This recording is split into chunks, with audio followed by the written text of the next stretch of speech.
अस्सलामुअलैकुम नाजरीन, आदाब, इस्तकबाल है आपका, स्वागत है आपका Parbhani update news Parbhani Maharashtra India से। मैं आपका मेज़बान कलीम कुरैशी।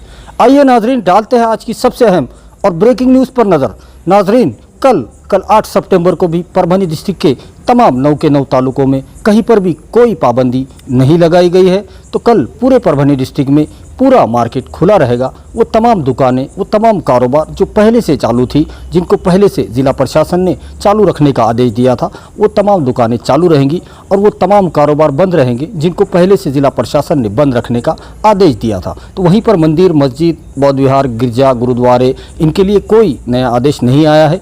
और उसी के साथ जैसे ट्यूशन क्लासेस, स्कूल, कॉलेज, इनके लिए भी कोई नया आदेश नहीं आया है। उसी के साथ सिनेमा हॉल, शॉपिंग मॉल और जिम, इनके लिए भी कोई नया आदेश नहीं आया है। तो ये कल भी बंद ही रहेंगे। तो कल 8 सितंबर को पूरे परभनी डिस्ट्रिक्ट में कहीं पर भी कर्फ्यू नहीं रहेगा और कल सुबह 9 बजे से लेकर शाम के 7 बजे तक पूरा मार्केट खुला रहेगा। आइए नाजरीन, डालते हैं आज की दूसरी सबसे अहम खबर पर नज़र। दूसरी वो अहम खबर है जो पूरे परभनी डिस्ट्रिक्ट की जनता को, जिसकी बड़े ही बेसब्री से जिसका इंतज़ार पूरी परभनी की जनता कर रही थी। मैं बात कर रहा हूँ लंपी स्किन डिजीज़ की, जो इस वक्त जानवरों के अंदर काफ़ी फैल रही है और जो ख़ास तौर पर जानवरों में भी, गाय और बैल, इनके अंदर काफ़ी ज़्यादा फैल रही है। उसी के साथ भैंसों में भी ये बीमारी फैलने का अंदेशा बताया जा रहा है। तो हमने इस पर ग्राउंड रियलिटी चेक किया है कि मालूम किया जा सके कि इन जानवरों के अंदर जो लंपी स्किन डिजीज़ जो फैल रहा है उससे इंसानों को कितना ख़तरा है। इंसानों को जो इसका, इन जानवरों का दूध इस्तेमाल करते हैं, उनका गोश्त इस्तेमाल करते हैं, तो उनमें कितना ख़तरा कितना है इंसानों के लिए, ये मालूम करने के लिए आज हमने सीधा मराठवाड़ा कृषि विद्यापीठ, जो वसंतराव नाइक मराठवाड़ा कृषि विद्यापीठ है, वहाँ परभनी की, तो वहाँ पर जाकर हमने बात की डॉक्टर फेरोज सिद्दीकी साहब, जो MVSC है, PhD किया हुआ है उन्होंने और MBA भी उन्होंने किया हुआ है। तो वो, और उसी के साथ वो असिस्टेंट प्रोफेसर है department of clinical veterinary medicine, ethics and jurisprudence, इसके वो जानकार हैं। और जो डॉक्टर सिद्दीकी साहब है उन्होंने हमें बताया है, हमने उनसे बात की, क्योंकि जो परभनी वेटरनरी का जो डिपार्टमेंट है, जो यूनिवर्सिटी के अंदर है, लगभग 4 डिस्ट्रिक्ट के तमाम ही जानवरों के ऊपर वहाँ पर रिसर्च किया जाता है और वहाँ पर से तमाम जो बच्चे हैं वेटरनरी डॉक्टर बनते हैं, PhD करते हैं और वहीं से ये निकलते हैं। तो ये सबसे बड़ा सेंटर है और वहीं से हमें तफसीली मालूमात लंपिंग स्किन डिजीज़ को लेकर मिली है। तो हमने ये ग्राउंड रियलिटी हमने चेक की है, आप देखिए हमारी ये ख़ास रिपोर्ट। मार्च 2020 से लंपी स्किन डिजीज़ जो जानवरों में देखा जा रहा है और इसको जानवरों का कोरोना भी कहा जा रहा है, लेकिन इसमें इस बीमारी में क्या इंसानों के लिए क्या परेशानियां हो सकती है उसका, जैसे इस बीमारी को, लंपी स्किन डिजीज़ को, जैसे ख़ास तौर पर गाय के अंदर देखा जा रहा है, गायों में ज़्यादा तौर पर ये फैल रहा है और बैलों में भी फैल रहा है, उसी के साथ भैंसों में फैल रहा है। तो जब इन जानवरों में ये फैल रहा है तो उनका जो दूध इस्तेमाल करते हैं, क्या वो सेहत के लिए, इंसानों की सेहत के लिए हानिकारक है, नहीं है, इसके बारे में तफसीली मालूमात, इसी पर बात करने के लिए और तफसीली मालूमात लेने के लिए यहाँ पर आए हैं। हम आए हैं वेटरनरी, जो यूनिवर्सिटी के अंदर वेटरनरी डिपार्टमेंट है, यहाँ पर आए हैं। हम बात करने वाले हैं डॉक्टर फेरोज सिद्दीकी साहब से, जो असिस्टेंट प्रोफेसर है डिपार्टमेंट ऑफ वेटरनरी मेडिसिन उसके और वेटरनरी कॉलेज परभनी के। तो वो असिस्टेंट प्रोफेसर भी है, उनसे जानते हैं और सबसे बेहतर राय डॉक्टर फेरोज साहब ही दे सकते हैं हमें इस मसले के ऊपर। तो डॉक्टर साहब, क्या कहेंगे आप, जो लंपी स्किन डिजीज़ है जिसको लेकर सोशल मीडिया के अंदर काफ़ी एक डर और खौफ का माहौल है, लोग काफ़ी डरे हुए हैं कि हम गाय का, भैंस का दूध इस्तेमाल करें या नहीं करें, और गोश्त को लेकर भी काफ़ी अफवाहें चढ़ रही हैं, तो इस पर आप क्या कहेंगे और इस पर वेटरनरी आप डॉक्टर होने के नाते क्या सलाह देना चाहेंगे? सबसे पहले तो मैं ये बताना चाहता हूँ कि जैसे कि कोरोना आजकल चालू है इंडिया में और पूरे वर्ल्ड में, उसी तरह इंडिया के अंदर भी जानवरों के अंदर ये लंपी स्किन डिसीज़ का आउटब्रेक्स आए हैं। ये तो वैसे देखा जाए तो ये लंपी स्किन डिसीज़ ये अफ्रीका से आया हुआ डिसीज़ है और मार्च 2020 से ये इंडिया के अंदर में फैलना शुरू हुआ। पहले तो उड़ीसा में आया, फिर बाद में केरल में, फिर छत्तीसगढ़, पश्चिम बंगाल, गुजरात होते हुए महाराष्ट्र में आया, महाराष्ट्र में गढ़चिरौली में आया, अब तो फिर परभनी, नांदेड़ आसपास के पूरे इलाकों में भी ये डिसीज़ पाया जा रहा है। ये तो ऐसे देखा जाए तो वायरल डिसीज़ है, इसका कोई ट्रीटमेंट नहीं है। जो भी कोरोना के लिए अपन सोशल डिस्टेंसिंग या क्वारंटाइन और जो भी प्रिकॉशंस लेते हैं उसी तरह जानवरों में लेना ज़रूरी है। ये फैलता कैसे है ये जानना ज़रूरी है, क्योंकि जैसे कि गोचीड़ होते हैं उनके आंग पे या मच्छर होते हैं, इसके काटने की वजह से एक जानवर से दूसरे जानवर में ये फैलता है। तो जहाँ भी जब अपने जानवर रख रहे हैं वहाँ पे गोचीड़, गोमाशा या मच्छर, ये इसको वहाँ से ठीक से निकालना चाहिए और जो भी है उनके लिए स्प्रे वगैरह करके, और जो जानवर अफेक्टेड है उनको साइड में रखना चाहिए, हेल्दी एनिमल को अलग रखना चाहिए, इनको डायरेक्ट कांटेक्ट में आने नहीं देना चाहिए, क्योंकि एक दूसरे से ये फैलने वाली बीमारी है।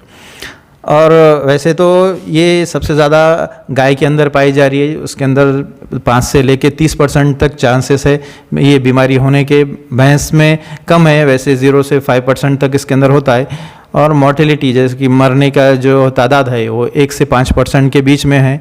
वैसे ज़्यादा जो केसेस है अभी तक जो बताया गया और रिपोर्ट्स आई है उसके अंदर तो जो एक्जॉटिक एनिमल रहते हैं जो बाहर से लाए हुए हैं, जैसे कि होस्टन फ्रीजन बोल के रहती है और जो भी जर्सी है, इनके अंदर ये इसकी बीमारी की तादाद ज़्यादा है बनिस्बत अपने इंडियन के। लेकिन अब सभी के अंदर ये केसेस पाए जा रहे।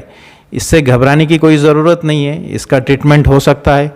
वायरल डिसीज़ है लेकिन उसमें मरने का तादाद उतनी ज़्यादा नहीं है, जैसा कि 1 से 4 या 5% तक ही मर सकते हैं अगर तुमने उसको अच्छे से ट्रीटमेंट या उसका ख्याल नहीं किया तो।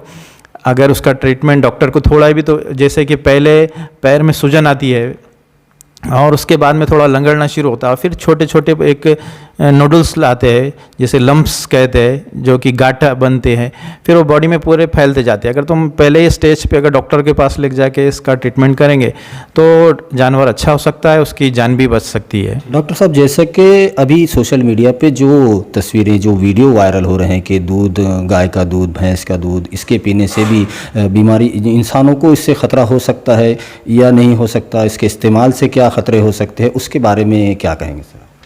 वैसे तो अभी तक एक भी रिपोर्ट ऐसी नहीं पाई गई जिससे जानवरों से इंसानों में हुआ है ये लंपी डिसीज़, इसके बारे में कोई रिपोर्ट नहीं है। और ऐसे भी दूध के मामले में देखा जाए तो जो दूध हम पीते हैं, यहाँ पे यूज़ करते हैं, उसको अगर अच्छे से बॉईल किया जाए तो उसके अंदर कोई बैक्टीरिया, कोई वायरस नहीं रह सकता, वो सब मर जाते हैं और ये सेफ़ है पीने के लिए। लंपी स्किन डिसीज़ हुआ भी है, अगर तुम दूध अच्छे से उबाल के पी रहे हैं तो उसमें कोई प्रॉब्लम नहीं है। लंपी स्किन डिजीज़ के बारे में जो अभी तफसीली मालूमात डॉक्टर फेरुज सिद्दीकी साहब ने दी है, जो यूनिवर्सिटी के अंदर जो वेटरनरी डिपार्टमेंट है यहाँ पर और जो वेटरनरी कॉलेज है उसके वो प्रोफेसर भी है और वो खुद PhD पर, तो उन्होंने सीधे सीधे बताया है कि ये लंपी स्किन डिजीज़ से इंसानों को कोई भी ख़तरा नहीं है, ना ही इनका दूध इस्तेमाल करने पर इंसानों को ख़तरा है, ना ये बात यहाँ पर साफ़ हो गई है कि ये एक वायरल है और मौसमी बीमारी है। उस तरह से ये लंपी स्किन डिजीज़ और ज़्यादातर गायों में, बैलों में ये देखा जा रहा है। अभी पहले अभी तो भैंसों में भी उतना ज़्यादा अभी इसके असरात नहीं देखे गए हैं, तो ये इसको लेकर ज़्यादा डरने की और घबराने की ज़रूरत नहीं है। ऐसा यहाँ पर मराठवाड़ा कृषि विद्यापीठ में जो वेटरनरी डिपार्टमेंट है, कॉलेज है, उसमें हमने आज यहाँ आकर ग्राउंड रियलिटी चेक की है कि ये कितना ज़्यादा ख़तरनाक बीमारी है और इंसानों पर इसका कितना असर हो सकता है, ये देखने के लिए हम यहाँ पर आज आए थे। और हमने बात की डॉक्टर फेरुज सिद्दीकी साहब से, तो उन्होंने ये साफ तौर पर बता दिया है कि इससे इंसानों को डरने की कोई ज़रूरत नहीं है। नाज़रीन, डालते हैं आज की तीसरी सबसे अहम खबर पर नज़र। तीसरी जो अहम खबर है वो कोरोना वॉरियर को लेकर है और आज परभनी शहर के अंदर जितने भी कोरोना वॉरियर अपना फ़र्ज़ निभा रहे हैं, ऐसे कोरोना वॉरियर को आज परभनी शहर महानगर पालिका के विभाग 14 के राष्ट्रवादी के कॉरपोरेटर अखिल खाजी साहब, इन्होंने आज ट्रैफिक में जो पुलिस, जो जवान अपना फ़र्ज़ अंजाम दे रहे हैं, ट्रैफिक पुलिस को आज ख़ास तौर पर उन्होंने मास्क तकसीम किया, जो फेस मास्क होता है, जो चेहरे पर लगाया जाता है, नाक पर लगाया जाता है, ऐसे मास्क जो N95 ब्रांडेड कंपनी के, आज उन्होंने उन तमाम पुलिस वालों को जो ट्रैफिक में अपनी सर्विस दे रहे हैं और ट्रैफिक में अपनी सेवाएँ दे रहे हैं, वो एक कोरोना वॉरियर की तौर पर 24 घंटे अपनी सेवाएं देते हैं, उनको आज उन्होंने मास्क तकसीम किया है। तो इसको लेकर पूरे परभनी डिस्ट्रिक्ट की पुलिस में खुशी का इजहार किया जा रहा है और काफ़ी अखिल खाजी साहब की तारीफ़ की जा रही है। आज 7 सितंबर को यहाँ पर परभनी में जो कोरोना वॉरियर है उनको जो फेस मास्क होता है, जो चेहरे पे लगाने वाले जो मास्क आते हैं वो आज तकसीम किए गए, यहाँ पर वाटअप किए गए उन कोरोना योद्धाओं को जो आज इस कोरोना के काल में अपनी फ़र्ज़ अंजाम दे रहे हैं। तो ट्रैफिक पुलिस का भी यहाँ पर बहुत बड़ा रोल है। तो ट्रैफिक पुलिस को आज यहाँ पर मास्क वाटअप किए गए। राष्ट्रवादी के नेता के अखिल खाजी साहब, इनके जानिब से ये मास्क वाटअप किए गए और लोकश्रेय मित्र मंडल के संस्थापक अध्यक्ष सलीम इनामदार साहब, इनके हाथों से ये तकसीम किए गए आज। तो उनसे जानते हैं कि कितने मास्क वाटअप किए गए, किन किन को दिए गए। सलीम भाई, क्या कहेंगे आप, जो आज मास्क तकसीम किए गए कोरोना वॉरियर को, तो कितने मास्क आपने दिए और उन लोगों ने कैसे खुशी जाहिर की मास्क वाटअप करने? मास्क का बॉक्स था, मास्क का बॉक्स लेके पुलिस में कारागृह के परिसर में वहाँ पे शहर वाहतूक शाखे के पुलिस निरीक्षक गजेंद्र सरोदे सर को अखिल महानगर पालिका के नगर सेवक अखिल काजी, इनके हाथों से मास्क का वाटप किया गया।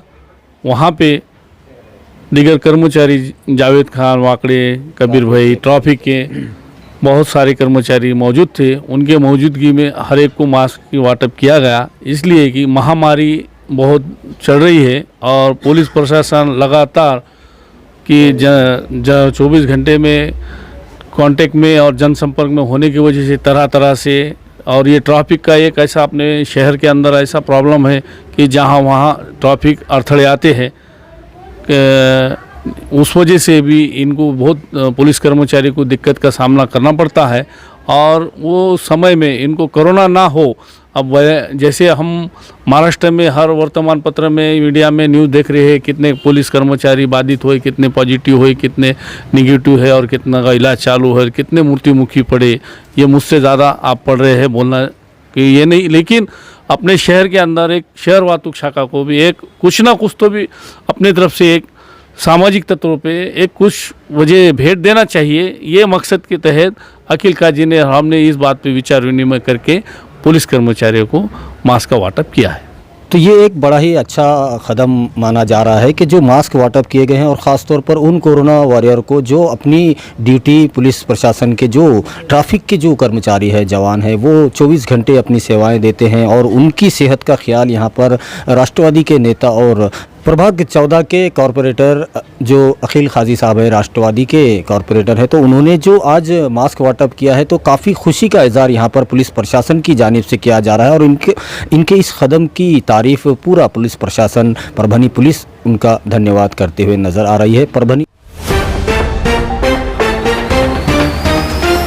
आइए नाजरीन, डालते हैं आज की चौथी सबसे अहम खबर पर नज़र। चौथी जो सबसे अहम खबर है वो कोरोना वायरस को लेकर है, कोविड-19 को लेकर है और रोज़ाना जो प्रेस नोट निकलती है, जो सिविल हॉस्पिटल के जानिब से तफसीली मालूमात होती है। तो आज 7 सितंबर को आज की प्रेस नोट में बताया गया है कि कुल मिलाकर जब से कोरोना वायरस परभनी में दाखिल हुआ है तब से लेकर आज 7 सितंबर तक कुल मिलाकर 22,618 लोगों के स्वैब के नमूने लिए गए थे। तो इन 22,618 लोगों में से जिनकी रिपोर्ट्स निगेटिव आई है, जिनमें कोरोना वायरस के कोई लक्षण, कोई अलामतें नहीं मिली है, ऐसे लोगों की जो तादाद बताई जा रही है 19,114 बताई जा रही है। 19,114 लोगों में कोरोना वायरस की कोई अलामत, कोई निशानियां, कोई लक्षण उनके अंदर नहीं मिले हैं। तो वहीं पर अगर पॉजिटिव की बात की जाए, ऐसे पेशेंट की बात की जाए जो अब तक कोरोना वायरस की चपेट में आए थे, पूरे परभनी डिस्ट्रिक्ट के जो पेशेंट यहाँ पर इलाज ले रहे थे, तो उनमें से जो आंकड़ा निकल कर आया है वो 3,200 अब तक का पॉजिटिव पेशेंट का आंकड़ा निकल कर आया है। तो ये 3,200 पेशेंट ऐसे पाए गए जिनको कोरोना वायरस ने अपनी चपेट में लिया था और उसी के साथ इन 3,200 में से जो डिस्चार्ज हुए हैं, जिन्होंने पूरी तरह से कोरोना वायरस को मात दे दी है और अपने घरों को जा चुके हैं, ऐसे पेशेंट की तादाद की बात की जाए तो ऐसे पेशेंट की तादाद 1934 बताई जा रही है। 1934 पेशेंट ऐसे बताए जा रहे हैं जिन्होंने कोरोना वायरस को पूरी तरह से मात दे दी है और वो सेहतयाब होकर अपने घरों को जा चुके हैं। ऐसे पेशेंट की तादाद 1934 बताई जा रही है। वहीं पर अगर मरने वालों की बात की जाए, ऐसे पेशेंट की बात की जाए जिनकी मौत कोरोना वायरस के चलते हुई है, तो ये आंकड़ा 137 पर पहुँच चुका है। 137 पेशेंट की मौत पूरे परभनी डिस्ट्रिक्ट के अलग अलग तालुकों से जो पेशेंट यहाँ पर इलाज के लिए आए थे और जिनकी मौत रजिस्टर्ड की गई है कोरोना वायरस के चलते हुई है, ऐसे पेशेंट की तादाद 137 पर पहुँच चुकी है।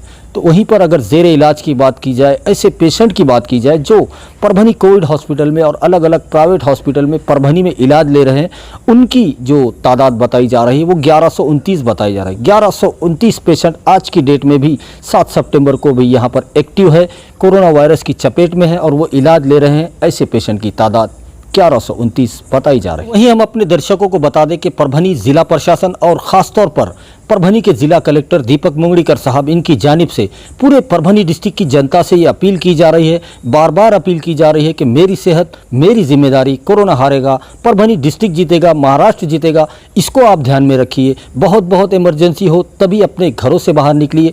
कल 8 सितंबर को जो छूट दी गई है वो जिला प्रशासन ने दी है। कोरोना वायरस ने किसी किस्म की कोई छूट नहीं दी है, क्योंकि कोरोना वायरस दिन ब दिन बढ़ता जा रहा है, उसका दायरा जो है वो पूरा तेज़ी के साथ बढ़ता जा रहा है। तो इसलिए बहुत बहुत एहतियात करने की ज़रूरत है ताकि आपको इलाज करने की ज़रूरत ना पड़े। ऐसी अपील जिला प्रशासन आपसे कर रहा है। वहीं हम अपने दर्शकों से ये गुजारिश करते हैं, ये अपील करते हैं, ये रिक्वेस्ट है हमारी आपसे कि आप हमारे चैनल परभनी अपडेट न्यूज़ को सब्सक्राइब ज़रूर करें, लाइक करें, शेयर करें और कमेंट तो ज़रूर करें ताकि आपकी राय हमें मालूम हो सके। और बेल आइकॉन का बटन दबाना ना भूलें ताकि आने वाली हर खबर सबसे पहले आपको मिल सके। तो अपना बहुत बहुत ख्याल रखिए, ज़िला प्रशासन की गाइडलाइन का पालन कीजिए। कल 8 सितंबर को जो छूट दी गई है पूरे ज़िले में ये छूट रहेगी। सुबह 9 बजे से लेकर शाम के 7 बजे तक ये छूट रहेगी। तो इसके दरमियान में अपने तमाम ज़रूरी काम कर ले, उसके बाद कोई भी अपने घरों से ना निकले। ऐसी अपील बार बार हम भी आपसे कर रहे हैं। तो अपना बहुत बहुत ख्याल रखिए, अपने घरों में रहिए, सुरक्षित रहिए और मुझे दीजिए इजाज़त। आप देखते रहिए परभनी अपडेट न्यूज़।